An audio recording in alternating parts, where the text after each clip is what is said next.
Lori here. I'm back to do another reading wrap up. This is part one of my May reading wrap up. So let's get into it. May was a little bit of a better month than April. I had some internet issues the first half of the first 2 weeks of the month. Our internet kept going out, so that made listening to audiobooks a little bit challenging. And I was sort of listening to whatever I had on hand.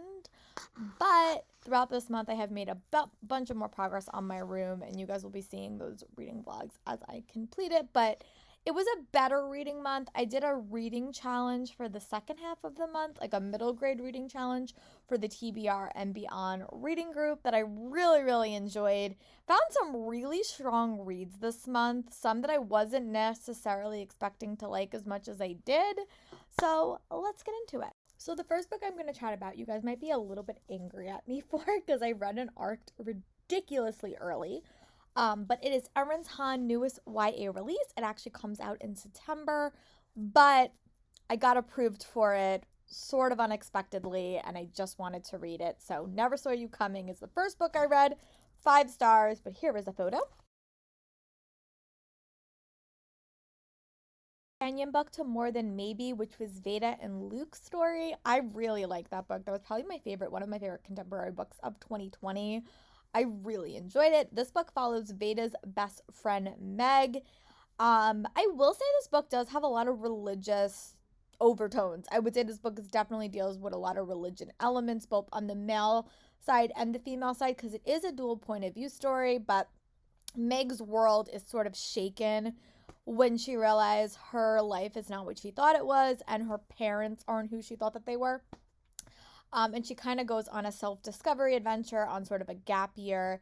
And it deals with a lot of topics. It deals with relationships. It deals with family dynamics. It deals with first love in a church life. And I thought that was really unique. I had read very, very few stories about that had like religion as like a major topic. I read The Names That They Gave Us by Emily Lord, which I really loved. And I also love the Tamara Island Stone book, and I can't think of the name right now. But this book was probably one of my favorites. I really liked the dual point of view characters. I loved Meg and Micah both. They were both going through totally different things, and their relationship was just really realistic, I found. Fast-paced story. I love the tiebacks to More Than Maybe.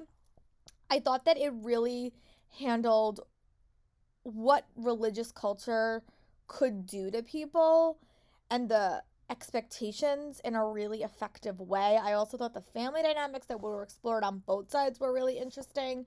It was great. It was a 5-star read, and I am really excited to see what Erin Han writes next.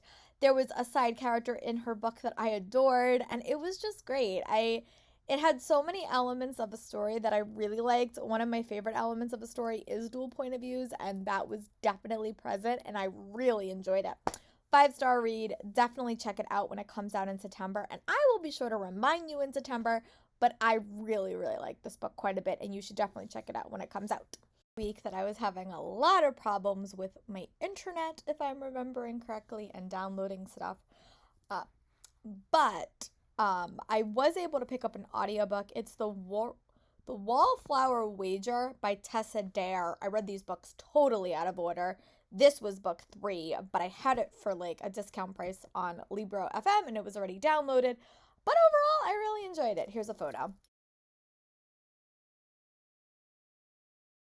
I don't really remember names, but you follow these two characters. This young girl, she's sort of obsessed with animals, and she kind of runs an animal sanctuary out of her house after a just like a horrible debut. Something happened in her debut, and it sort of made her really go into herself and sort of not really be around people, rather be around animals that she's trying to culture. But when a man moves next door and is convinced that if he sells her house or gets her involved in the scene, he will make a profit off of it, things sort of go from there, and they go on this adventure to sort of get her back into society for a couple of different reasons and relocate all the animals, and it was adorable. I love books about animals, especially when no harm comes to them. But I just thought it was a sweet read. There was a lot. It was a few miscommunications trope, which I sometimes struggle with. But other than that, it was really really cute. I definitely want to read the previous two books in the series because I've met those characters and I want to know what happens. So I'll probably try to check out those two books when I'm done with the Bridgerton series, which I also tackled this month. But you'll see that in the next wrap up. But overall, I liked it. I wound up giving it, I think I gave this one 4 stars. Thought the character was super fun. It was a fun concept. And I really enjoy listening to historical fiction. So, very, very fun. And the next book that I wound up reading was one that I was really excited to go into. I had also been watching Shadow and Bone at this point. So I was ready to pick up King of Scars by Leigh Bardugo. I have had mixed feelings about the Grishaverse, the books. I like the Shadow and Bone series. I didn't love it. Really struggled with Six of Crows. I'm going to try to reread that at some point. That's like a goal. But I love this book. I think it's because I really love Nikolai as a character, and I just love the way these characters were built. So this is basically I would say you could label this as like a companion series, but it does follow the after effects of the Grishaverse. I devoured this book. I read it in like 3 days, flew through it, really fast paced, really engaging. Love the characters, love how this book explored the Grishaverse, love how it combined characters from both Shadow and Bone, but also Six of Crows, which makes me really want to go back and reread Six of Crows because I just love the way the characters were developed in here. Nikolai is still one of my favorites, and it took the story in a really interesting direction, and that's why I'm really excited to read Rule of the Wolf next month. But definitely super fun. This was the Time Warp YA book club book, and I really, really enjoyed it. And I wound up giving it 5 stars. I also was watching the Shadow and Bone show, so that was also really engaging. But I love this book and gave it 5 stars for review. Sort of going along with that, I had another 5-star read that I also really enjoyed. And that's because Morgan Matson's book just came out. And I'm really excited for that. But her book came out, and it's Take Me Home Tonight by Morgan Matson. It's been 2 years since we had a new Morgan Matson book. I devoured this one. I think one of them is signed, but this one is not the one that's signed. But so all of Morgan Matson books is set in this tiny Connecticut town called Sandwich. And this book follows Kat and Stevie. They are theater best friends.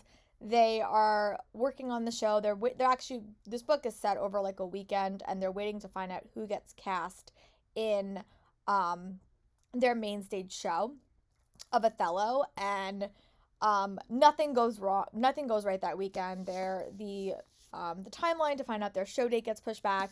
Stevie's dad cancels on them, so they wind up going on a New York adventure, and everything goes wrong. And it's just a delight. It's about friendship. It's about growing up. It's about family. It's about romance. It's about New York City, which, as someone that, works in New York City and goes to New York City a lot, it was great. But the one thing I really loved about this is the structure of this story. Not only was the story told from dual point of views, which is something that Morgan Matson hasn't done before. Her books always have like a sort of a unique element. Like one of her books, it was like a road trip. Her other book, there was a list that's like, basically, Since You Be Gone had a list and also had like playlists in it. So every one of her books sort of has an element to it, but this book was really different. It was a dual point of view told from Stevie and Kat's point of view, but also there were chapters that look back at the time in Sandwich, which I thought was a delight. I love those chapters so much. And it was great. But it was just a delight. And as someone that was a theater kid and teaches in theater, I thought the way that they really build the theater program was something that I relate to. Some of the moments in this book made me super angry about that stuff, but other than that, it was a delight. The romances were super realistic as well. I also thought the tiebacks to the previous books in this world were also great. 5 stars. Can't wait to see what Morgan Matson writes next. She is definitely an auto by author for me. She did not disappoint, and I really, really like this book quite a bit. Super fun. If you're looking for a jaunt to read in the summer. It was great. It was another like 24-hour read, which I always, sometimes they're mixed. Sometimes they're a little bit of a mixed bag for me. Like there was a couple I didn't love as much, but this one I really did like. I think it had all of the elements, adventure, romance, and just friendship, and it was great. And I gave it 5 stars.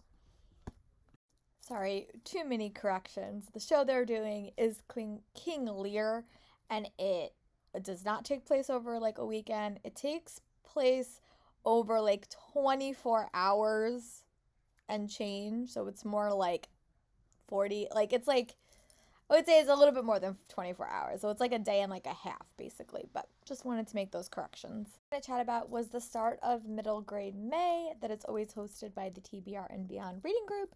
The first book was actually a DNF, and that was The Hotel Between by Sean Ansley. Easterly, I guess. I struggled with this book a little bit. It had twins.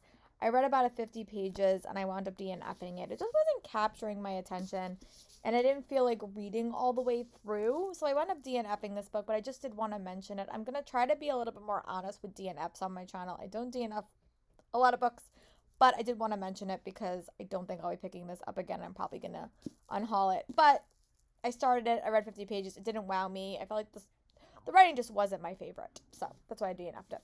But the next book that I read, which was for read a mod choice book, like a moderator chosen book. For that, it was The Girl Who Drank the Moon by Kelly Barnell. This is a pure fairy tale retelling. I liked it. I thought it was really enjoyable. I had read Over the Woodward Whirl earlier this year, and I found that this book was a little bit more like on a middle grade level. That one was very like supposed to be for a middle grade audience, but the writing was very, very advanced. This was just, you follow this character as she sort of grows up. A few packages in the mail. My mom wanted to give them to me, and that will be in a different video. But again, this book had a bunch of different point of view characters. You follow a witch, and basically the premise of this thing is there is a town where every year the youngest baby is basically sacrificed to the witch, they claim. And this young girl is taken by the witch, and normally the girl gives the little baby starlight. And these kids are called star children, and they are sent out to other towns, and they are adopted, and they live loving lives. However, accidentally the witch fed this girl moonlight, and it makes her magical, and it sort of sets her on a path. So you follow this little girl as she grows up, and you also follow this young archivist, like this young like leader, like elder in training, as he grows up, and his paths cross when his baby is about to be taken by the witch. And it's just a delight. I really enjoyed it. I really liked her writing style quite a bit. It was just a joy. It was very, very delightful. I like the fairy tale elements that were thrown in. It wasn't my favorite, but I really liked it. I gave it like 3.5 stars. It was super fun, super engaging, and I liked it. I thought that it was a very fun new take on a fairy tale, and I would definitely give this book to my students and have them read it, because I thought it took the fairy tale elements and sort of turned it on its head a little bit. And I loved the main character in the lead, and I also loved all the supernatural creatures that we got to meet. So it was a delight, very, very much focused on found family, and that is always a trope I enjoy, whether it's in middle grade or YA. Love that trope. The book I'm going to talk about in this video is another middle grade read. This one fulfilled the prompt to read a middle grade debut, and that is Wild Lore: The Accidental Apprentice by Amanda Thudi. I got this book at one of the virtual cons. I can't remember honestly which one, but I know it's from Simon & Schuster. Right. So this book follows a character named Barkley, and he lives in a society where magic is sort of outlawed, and not only is magic outlaws, magic like binding with beasts is seen as like, you don't want to do that. He is an orphan, he is an apprentice, he's going to be a mushroom farmer, but when he accidentally bonds with a beast, he sort of is ostracized from his community and has to go find a community where he can be bound to a beast, and he winds up getting involved in a competition, and it was super fun. It was very enjoyable. I read this like the perfect time to read this because it was like a spring book. It was all about the outdoors, all about magic systems, and I liked it. I liked Barkley as the main character. There was also a set of twins in this book. This book also had some plot twist that I didn't necessarily see coming. But I loved the found family element. I really like that again. I liked the competition element. This book also had a strong competition element, and it was kind of reminded me a little bit of like the Trials of Morgan Crow or something like that. But it was really enjoyable. I wound up giving it 3.75 stars, and I will definitely check out book 2 and probably check out her adult reads. I struggled a little bit with the Daughter of the Burning City book, but I like this one and I want to read Ace of Shades. So this one I wound up giving 3.75 stars. And the last book I'm going to talk about in this video is my nonfiction read that I picked up for the month of May, and that is Stamped, Racism, Anti-Racism in You by Embrim X. Kendi, but it's remixed by Jason Reynolds. Here is a photo. Me just trying to expand my education about racism in this country, and I've read quite a few books at this point. It is the year anniversary of the brutal killing of George Floyd, so ever since then I have really been trying to educate myself. This book I really enjoyed. I think it was super impactful and super educational, and informed me of so many different things that I just never knew of. And I mean, I grew up in New York City. I grew up in New York, and it just astounds me sometimes at the things we were not taught, and it makes me really angry. And as a teacher, I am determined to make sure that that doesn't happen, and I constantly make diversity and racism and harder topics a part of my theater curriculum, and the only way I can do that is if I learn myself. I have read Embrim X. Kendi's book before. I have read Jason Reynolds' book before, but this book was just really informative, educational, and I really enjoyed it. It was definitely an impactful read, very, very quick read. I do want to read Stamped, the original source material, but this was a great, like, stepping stone into more topics in the future, and I really hope to tackle more anti-racist literature in the summer or in the next couple of months. But I think my highlight reads for this month were definitely Take Me Home Tonight and King of Scars by Morgan Matson and Leigh Bardugo. I really enjoyed those books quite a bit. And my one disappointing read, I would probably say, is my DNF, which is Hotel Between by Sean Easterly. But I had a pretty good first half of the month, and I will see you guys soon to talk about my ending of May, and I hope you guys are staying safe and being well, and I'll talk to you guys soon. Bye.